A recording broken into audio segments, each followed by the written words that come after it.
So Sneha बेडीकरान हो जर question म्हाका विचारला एक दिसा पयलीं ते आयले सुद्दां क्लिनिकान सकाळी आनी कन्सल्टेशन घेवन गेले. Okay, so she is my regular patient. ह्याच्या बेबीक हांवें फर्स्ट टायम लास्ट ऑगस्ट 2023 पळयल्ले फर्स्ट विजीट, आनी त्याच्या मागीर तो रेग्युलर विजिटर आसा. आनी this visit was for nutrition. Okay, कारण त्याचे वजन तेन्ना 7.5 किलो आशिल्लें आनी चार्टाचेर तो थर्ड सेंटायलाक येतालो. ओके, आता with the change in the nutrition आनी the way she is feeding, baby has already become 10.3. So एका वर्सान 3+ किलो तो वाडिल्लो आसा.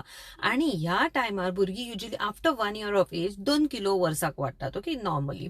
सो एक टायम आयलो की तितले वजन भुरग्याचे वाडले की भुरगो चड वाडचो ना म्हणल्यार तो खावचो ना म्हणल्यार mama will become very anxious की म्हजो भुरगो खायना, पयलीं खातालो. ओके, सो हेच मोस्टली कारण आसता. मोस्ट ऑफ द पेरंट जी म्हणटात की म्हजो भुरगो खायना, तुमच्या बेबीचो ग्रोथ चार्ट असेस करप सगळ्यात इम्पॉर्टंट.